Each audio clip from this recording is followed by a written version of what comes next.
DreAllDay.com. You are now tuned into the show where you learn the discipline to show up day after day to do the work, the confidence to put yourself out there boldly and authentically, and the mental toughness to continue showing up, doing the work, putting yourself out there even when the success you expected to achieve is yet to be achieved. And on top of all this, we're not done. You get a huge dose of personal initiative. That's the go-getter energy that moves anybody out there, especially yourself, to go and make things happen instead of waiting for things to happen. We put all this together in one bundle, one package, one mindset, one method, one philosophy, one book, one show, one master class. It is called Work on Your Game. My name is Dre Baldwin, also known as Dre All Day, and welcome to the show. Congratulate yourself on the excellent decision that you have made in being here today, because today's topic is how to stop watching the game and start playing it. Now, while you may be looking at me right now, you're probably listening to me right now.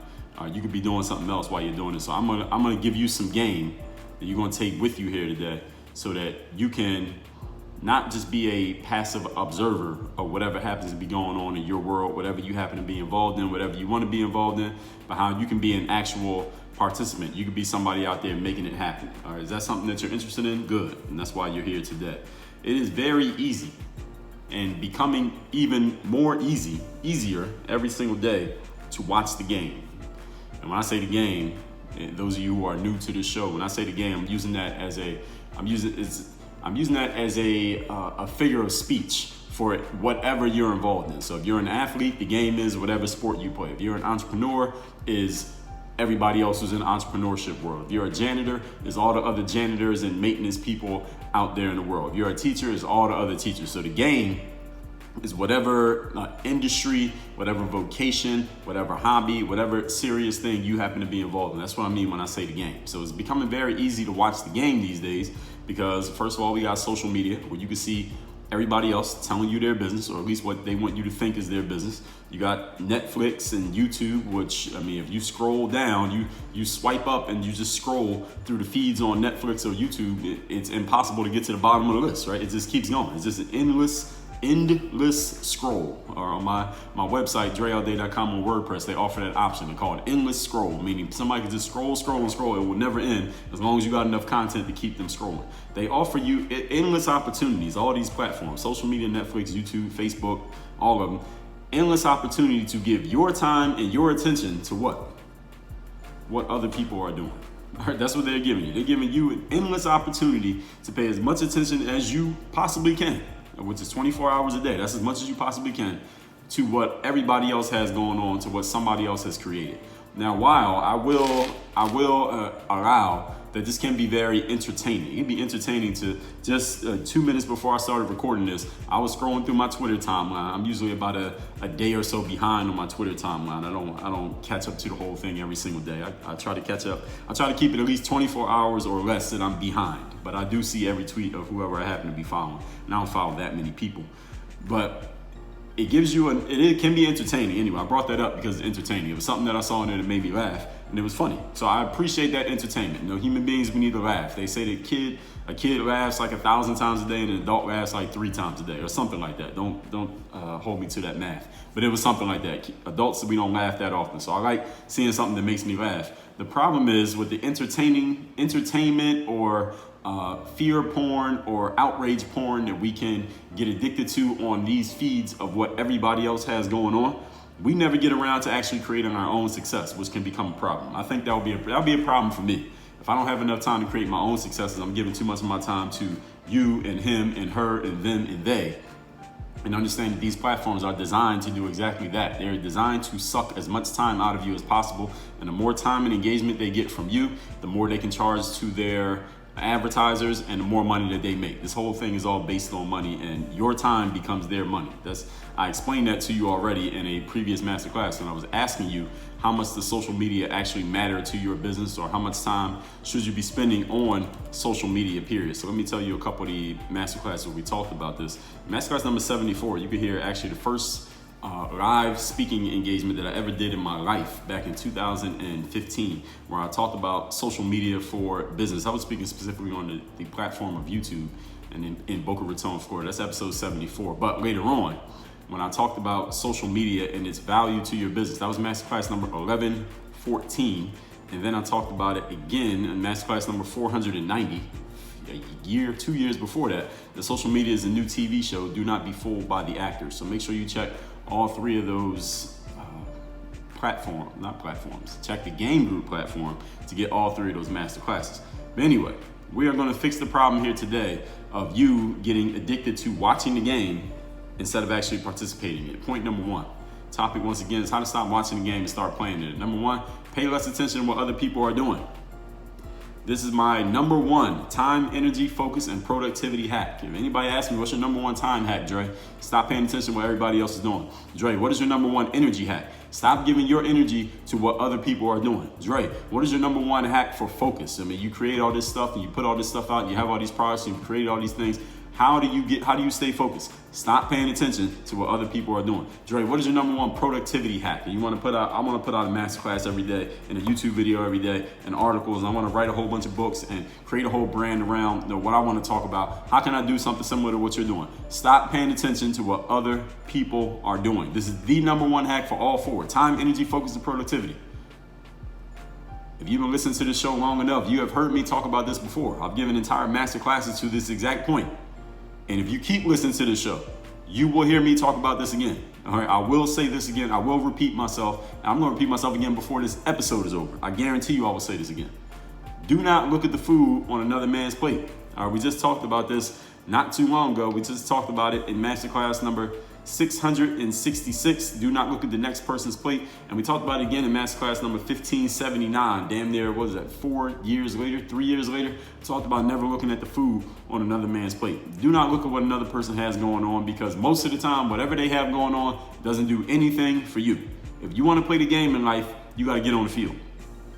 And once you get on the field or on the court or in the pool, you got to do something out there. Otherwise, they're going to kick you off the stage, right? You get on the stage, you do nothing, they're going to boo you off the stage. All right, any of y'all remember Showtime at the Apollo? Steve Harvey used to be the host. Showtime at the Apollo. You get on that stage at the Apollo. For those of you who don't know what that is, the Apollo is a famous theater in Harlem, New York, where they used to have this event called Amateur Night. Actually, I don't know if they still have it, but this is back in the day, back in the 90s at least. There was a TV show based on Showtime at the Apollo where there would be a host. And for a long time, Steve Harvey was that host. And what would happen is they would allow amateurs, people who are not yet, they had not yet broken through. They hadn't yet broken onto the scene in whatever entertainment, whether they were a rapper, a dancer, a singer, a comedian, whoever. They would get to come out. They would somehow get themselves on the list that day. They would get to come out. They would talk to Steve Harvey for about 60 seconds about, all right, who are you? Where are you from? What are you going to do? And then they would get to go out there and perform, whatever they do, sing, rap, dance, whatever, do their thing. And the audience, most of those people, Harlemites from New York, would give them their honest opinion. And when I say honest opinion, they would boo you if you were terrible. Actually, let me back up. They would cheer for you if you were great. And they would be polite enough to let you finish if you were okay. And if you were bad, they would boo you off the stage. And I mean literally boo you off the stage. They would start booing so much that after a certain amount of negative feedback from the audience, there would be this siren that would come on in the arena. And there was this guy who was part of the show at the Apollo. He was called the Sandman Sims. He would come out onto the stage and they would have this music that would come. It was like this court jester music. And Sandman would usher the performer off of the stage who was getting booed off the stage by the fans. And Sandman would do a little dance that would last about 30 seconds. And everybody would laugh about it. And then Sandman would run off backstage. And then we move on to the next contestant. And that's how the show would go every single time. So those of y'all who don't remember Showtime at the Apollo, that's the way it went. You can probably find some episodes on YouTube or something like that. And if you ever meet Steve Harvey, ask him about it. He'll tell you. But the whole point is this. If you get on that stage and you don't perform, you will get booed off and the Sandman will show up and kick your ass off the stage and you won't be able to come back for at least a year and a half. Remember what we talked about with focus being a force multiplier. I told you that in masterclass number 1193. Focus is the force multiplier. The longer you keep your focus on one project or endeavor, the stronger your abilities become. It is damn hard to get to that level of multiplying your focus when you're continually breaking your focus by looking at what other people have going on. Point number 2. Today's topic is how to stop watching the game and start actually playing it. Number 2, value your contribution as much as you value the contribution of others. Now, this is something that I talked about in my book, Work on Your Game. All right. Do not place what somebody else puts into the world above what you are putting into the world. That is if you are actually putting something into the world. Now, if you're putting nothing into the world, then it's okay. You can value somebody else's contribution more than yours because you ain't doing nothing. But if you're doing something, value your contribution. All right, respect your own contribution.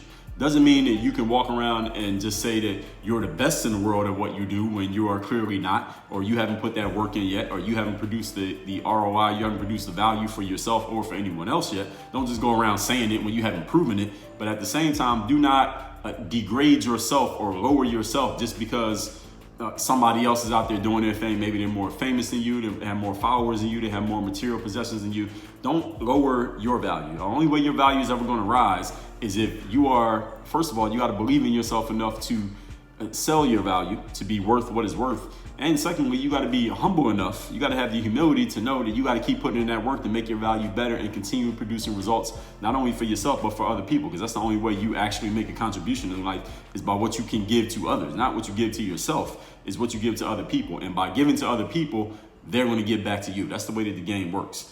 When I was a kid playing in the playground of Uptown, Philadelphia, Pennsylvania, shout out to anybody from Philly who's listening to this, there was a kid named Phil who was the best basketball player in the neighborhood in our age group. Phil was so much better than all the rest of us in our age group. This is around age 14 when I first started playing basketball. Like, that was the only sport that I was playing every day. I would come to the playground, play, pick up, and things like that. And I would see Phil. I knew of Phil, but I did not know Phil. I had never met him, had never talked to him. And the thing is, Phil used to always play.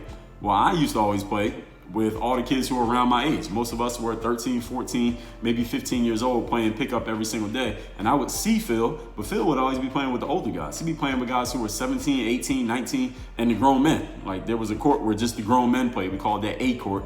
When I was young, 14, 15 years old, I was playing on what they call B court. I never saw Phil set foot on B court. Phil will always play on A court with the grown men and with the best players in the neighborhood, the serious games. I didn't even know Phil, so it shocked me when one of the neighborhood coaches one day said that Phil is only 14, he's the best player around here. I said, wait a minute, that Phil, he's 14? I thought Phil was like 19. That's how much better he was than the rest of us. And he was one of these kids that everybody listens to has been a kid at some point, and especially if you play sports. There's that kid who's like physically developed. They got a grown man or grown woman body at the age of 14, while you still have a 14-year-old's body at the age of 14. Phil had a grown man body at the age of 14. Now, I continue to see Phil. We live in the same neighborhood. We lived actually one block away from each other. Phil was the exact same size at age 24 that he was at age 14. So he was growing into his grown man body early, which is one reason why he was better than everybody. But that's not to take away from him. So Phil, if you listen to this, I'm giving you your credit, even though I passed you up and left you in the dust in the long run. But we'll talk about that later on. But the whole point is, Phil was so much better than everybody else in our neighborhood. I thought he was like 5 years older than us. And I remember by the time I got to about age 16, I started to develop a little bit more skill. I was actually doing something on the court, and I started to develop a little bit more confidence, and I started to become a little bit cocky. I started talking a little bit of shit that I hadn't actually proven yet, that I wasn't quite backing up, but I would back up sporadically enough to make it sound believable and to get people's attention. I had a little bit of verbal skill back then at age 16, which led to my future. But I started saying, no, and Phil's thing when he was a shooter, he was a great outside shooter. He was not good at dribbling. He was not very athletic. He just had a big body. He had like a grown man body. He could shoot. He was about 6'2", so we were about the same size around this time. He's probably a little bit taller than me. I ended up being a little bit taller than him, but he's about 6'2", grown man body at the age of 14, 15 years old. So I started saying I was a better shooter than Phil. And not many people in the neighborhood believed me. And not many people in the neighborhood agree with me. But the thing is, I made enough of my outside shots when I was doing all that shit talking that people had to actually pay attention to see if I'd back it up. It wasn't like I was some player who had never made a shot talking about I'm a better shooter than this guy. People would have thought I was delusional. They would have came and called the doctors to carry me away somewhere had I not had anything to back it up. There was a small ounce of truth to what I was saying that made people say, all right, let's see what this young bull is doing. That's what they say where I'm from in Philly. A kid, we call him a young bull. So let's see what this young bull is doing. And I eventually, because I had the confidence to say it and draw attention to myself, and then I actually backed it up by having some successes. Not like I all of a sudden became Michael Jordan because I was saying this, but people started paying attention. And a few follow-up successes after that actually made it become a real thing. So this is a question that I posed in my book, Work on Your Game. If you haven't read that, you can get it at workonyourgamebook.com. It's a hardcover book, and we'll give you over $1,300 in digital bonuses immediately when you order the book. The question is this: Are you a fan of anyone else more than you're a fan of yourself? And the reason why I asked this question, I actually tell this story in my book, Work on Your Game. I mentioned Phil, and that one day, by the time I got to that age 16 and 17, Phil and I became cordial. We were never friends, but we became cordial because we would see each other at the playground every single day. And one day Phil said to me, he was like, Dre, do you wish that you had game like me? Do you wish that you were known like I'm known? And he wasn't saying it in an arrogant way. He was saying it in a serious way. He really wanted to know if a player like myself, who was the same age as him, we graduated in the same graduating class. Phil was on the all-city team. I was not. And he really wanted to know if people my age wanted to be him. And I said to him, listen, I would wish that I had the attention that you had and that people knew me. I could go to a court and everybody knew me and everybody respected my game and expected me to play well. I do wish that I had that, but I don't wish that I had your same skill set or that I played like you or nothing like that. And Phil was kind of flummoxed by my answer. He was like, why? Is there something wrong with my game, Dre? What you saying? Why wouldn't you want to have game like me? And again, he wasn't trying to be a jerk. He was dead serious. He didn't understand. He could not comprehend in his mind why somebody like me, who was an absolute nobody, I had not even made my high school team yet. When we had this conversation, it was the summer before senior year, so I wasn't even on my team yet. And he had been a starter for 4 years in high school. He was already all-city. He was already getting recruiting letters to colleges and scholarship offers. He had no idea. It made no sense to him how a nobody dude like me would not want to have game like him. Like, Dre, do you see where I'm at? Do you see the letters that I'm getting? Do you see what my future looks like? Look at your bum ass coming to this court every day and you have achieved nothing. Why would you not want to have game like me? He just couldn't get it. He couldn't turn it over in his mind. And I explained to him, 17-year-old me explained this to him, that look, whatever my game's going to be, I want it to be my game. Like, I'm not trying to have your game, Phil. Look, I'll take the attention that you got. I'll take the respect that you have. I'll take the accolades that you have. I'll take having my name in the newspaper and articles being written about me like you. I'll take the scholarship offers, but I don't want to have your skill set. I want to have all of that stuff that you got, all the trappings of your success based on my performance. And again, I told him that back then at age 17, and it wasn't until damn near 20 years later I got to put that in a book. But the question I'm asking you now, are you a fan of anyone else more than you're a fan of yourself? All right, would you want to take somebody else's skill set and make it yours and not have to work with the skill set that you have? You have to be your first and your biggest fan. In your own mind, if not also out loud. All right? You don't have to take the extra step of talking shit like you're better than somebody who's clearly better than you, like I did, unless you have the mental and emotional makeup to do things that way. I happen to have that. If you ain't got that, you don't have to take that step, but you do have to be your biggest fan in your own mind, even if you're not saying it to anybody else. Because if you don't value you, why would anybody else value you? Remember that in life, people will perceive you how you perceive and present you. That's the way that it works. You show people that you believe in yourself, they're gonna believe in you. You show people you don't believe in yourself, they won't believe in you. That's the way it works. We do not do deep assessments of other people. We take whatever they show us at face value and we treat them the way that they present themselves. And you are no exception. Point number 3. Today's topic is how to start playing the game, how to stop watching the game and start actually playing the game. Point number 3, be a producer and not a consumer. Simple as that. I talked about this in the intro, how Netflix and YouTube and social media allow us to consume all day what everybody else has going on. How about you become the person producing and let other people consume what you have going on? I made my notes for this masterclass, but a perfect example of what I'm talking about here. Writing the notes for this particular masterclass you're listening to right now, I was on a plane and a woman 2 seats away from me was reading a book called Mindset by Carol Dweck. I don't know how to pronounce her name. D-W-Y-E-C-K. It's a very popular book. Again, it's called Mindset, and I believe this book was published back in the 90s. Now, at the same time that I looked over and noticed her reading this book, I was also reading a book. Now, a small part of me, when I noticed that she was reading a book as well as I was reading a book, I said, you know what? I need to stop reading this book. I need to stop consuming. I need to work on my production. So I put the book away and I started making notes for this masterclass.